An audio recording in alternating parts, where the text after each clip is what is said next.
अणिमा से महिमा तक शरीर पर नियंत्रण की साधना।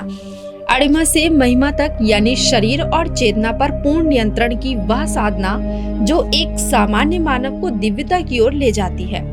भारतीय योग परंपरा में अष्ट सिद्धियों का वर्णन है।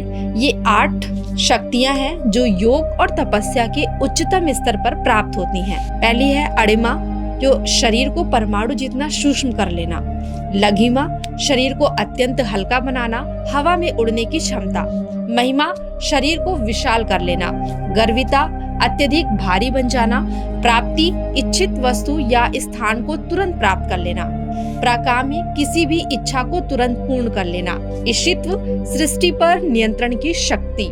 वशिष्ठ यानी सभी इंद्रियों और तत्वों पर नियंत्रण। अणिमा सिद्धि का अर्थ है स्वयं को इतना सूक्ष्म बना लेना कि कोई भी वस्तु शरीर को बाधित न कर सके। यह सिद्धि योगियों द्वारा ब्रह्मचर्य, प्राणायाम, धारण और ध्यान के माध्यम से प्राप्त की जाती है। महिमा का अर्थ है शरीर को विशाल कर लेना, लेकिन यह केवल शारीरिक विस्तार नहीं है, यह चेतना के विस्तार का प्रतीक है। साधक अपनी चेतना को पूरे ब्रह्मांड में व्याप्त कर देता है। महाभारत और हनुमान जी ने लंका जाते समय अपने शरीर को बढ़ाया। यह महिमा सिद्धि का प्रत्यक्ष उदाहरण है। रामायण में भी वर्णन है कि महा अद्भुतम, महावेगम, महामहोत्सम, महाबलम।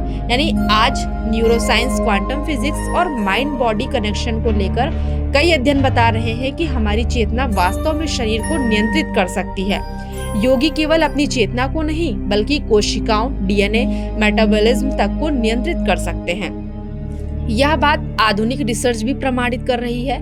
इन सिद्धियों को केवल चमत्कार नहीं बल्कि एक गहन साधना और चेतना विकास का मार्ग माना जाए। आज भी हिमालय और अन्य पर्वत स्थलों में कई योगी इन सिद्धियों के निकट माने जाते हैं। रामकृष्ण परमहंस, स्वामी विवेकानंद और गोरखनाथ जैसे संतों ने बार बार इस बात का उल्लेख किया है कि मनुष्य की चेतना असीम है और शरीर केवल एक माध्यम है।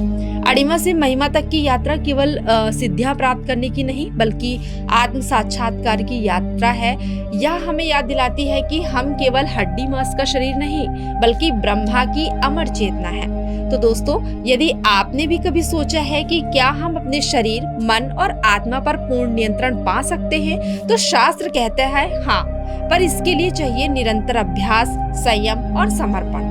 तो दोस्तों, कैसी लगी आपको आज की जानकारी? अगर पसंद आई हो तो हमें कमेंट करके कमेंट सेक्शन में जरूर बताइएगा।